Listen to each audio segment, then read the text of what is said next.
దీన్ని ఎప్పుడు వినిపించేయాలి అందరికీ? మేము పొందిన ఆనందాన్ని మీరందరూ కూడా ఎలా పొందాలి? మా కళ్ళలోకి వచ్చిన నీటి చుక్క మీ అందరి కళ్ళలోకి ఎలా రావాలి? ఏదో ఒక అసంతృప్తి ఉంది ఆ చివర్లో. త్రివిక్రమ్ మారాలి, అవే రొట్ట స్టోరీలు. జనాల్లో సహనం బాగా తగ్గిపోయింది. చిన్న వాడి గురించి కూడా ఎక్కువగా రియాక్ట్ అవుతుంది. అర్థ పెట్టాల్సింది కుర్చీని కాదు గురుజీని. కోపాన్ని విచ్చలవిడిగా ప్రదర్శించారు. ఆ త్రివిక్రమ్ అసలు ఆయన దండం పెట్టాలి. అసలు ఇంత ముందు ఆయన చేశాడు అన్న డౌట్ అయితే వస్తుంది అందరికి. కోపం రకరకాలుగా ఉంటుంది మనుషులు. త్రివిక్రమ్ డైరెక్షన్ అసలు అట్టర్ వేస్ట్. అసలు ముందు మూవీస్ తో కంపేర్ చేసి మూవీ అసలు చాలా వేస్ట్. దాన్ని రకరకాలుగా ఎక్స్ప్రెస్ చేస్తారు. అన్న స్టోరీ లేదన్నా, ఏం స్టోరీ ఉందన్న? ఒక బూత్ మాట్లాడి నవ్వించడం ఈజీ, అందరికంటే ముందు ప్రతి వాళ్ళు నవ్వుతారు.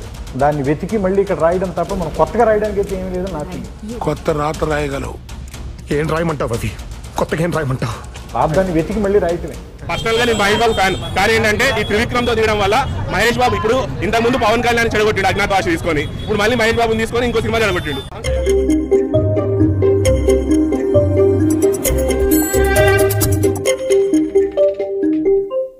హలో, నమస్తే, ఆదాబ్.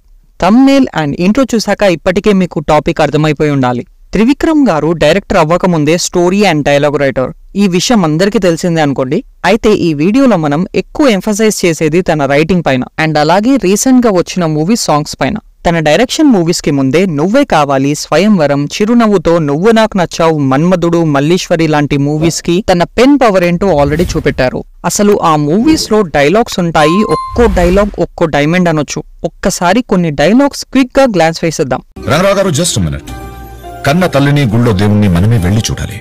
వాళ్ళు మన దగ్గరికి రావాలనుకోవడం మూర్ఖత్వం అనిపించుకుంటారు. నిన్నటిదాకా అమ్మాయి గారిని చంపాలని చూస్తున్నాడు, సడన్ గా ఈరోజు బంధువు అయిపోయాడు. ప్రాణాలను తెగించి మరీ ఆవిడ కాపాడిన మీరు బరువు అయిపోయారు. హే మనుషులు సార్ వీళ్ళు. కనీసం అమ్మాయి గారు కూడా థ్యాంక్స్ చెప్పలేదు. తప్పు బాను. పనిచేసి చేత అడగచ్చు, అప్పిచ్చి వడ్డీ అడగచ్చు, కానీ హెల్ప్ చేసి మాత్రం థ్యాంక్స్ అడగకూడదు. కారణం లేని కోపం, గౌరవం లేని ఇష్టం, బాధ్యత లేని యవ్వనం, జ్ఞాపకం లేని వృద్ధాప్యం అనవసరం. అలాంటి వాడు ఉన్నా ఒకటి లేకపోయినా.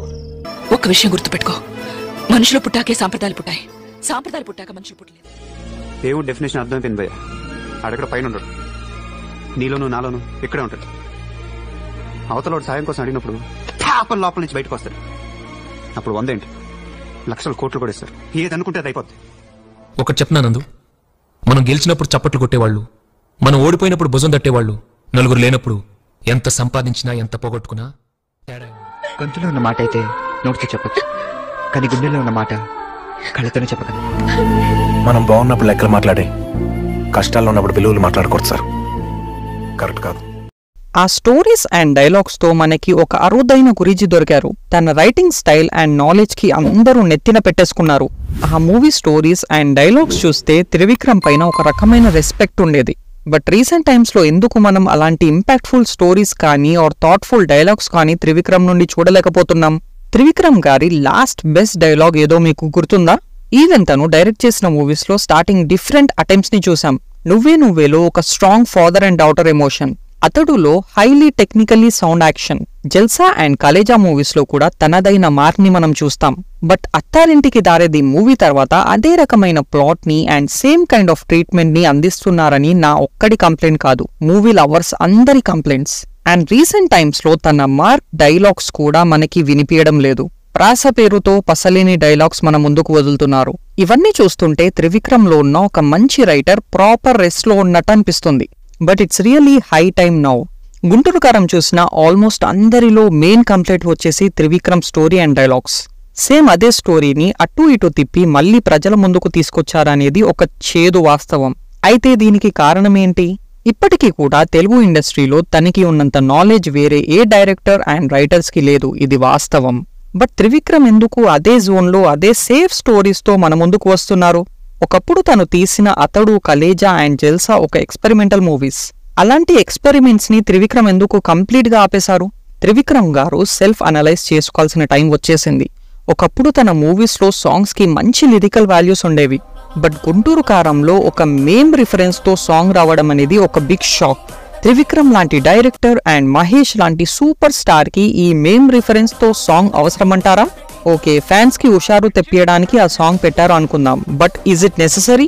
అండ్ అది కాకుండా మూవీలో నాది నెక్కలేసు గొలుసుపై Mahesh Babu and Sreeleela dance. Mass ఆడియన్స్కి ఇది బాగానే అనిపించచ్చు, బట్ త్రివిక్రమ్ ఇది ఫాలో అవ్వడం అనేది మేబీ ఇట్స్ నాట్ యాక్సెప్టబుల్. సరే, స్టోరీ అండ్ డైలాగ్స్ పక్కన పెడితే మూవీలో ఎడిటింగ్ కూడా సరిగ్గా ఉండదు. కొన్ని సీన్స్ అలా ఎందుకు కట్ చేశారో తెలీదు, అండ్ కొన్ని క్యారెక్టర్స్ అలా ఎందుకు బిహేవ్ చేస్తున్నారో కూడా తెలీదు. అండ్ ఈవెన్ డబ్బింగ్ కూడా చాలా చోట్ల కరెక్ట్గా ఉండదు. త్రివిక్రమ్ ఇవన్నీ అనలైజ్ చేసి మంచి కంబ్యాక్ ఇవ్వాలని కోరుకునే వాళ్ళలో నేను ఫస్ట్ ఉంటాను. నెక్స్ట్, తన స్టోరీ అండ్ డైలాగ్ రైటింగ్ ఎలా ఉండాలి అంటే అందరి నోర్లు మూసుకోవాలి. That's all guys.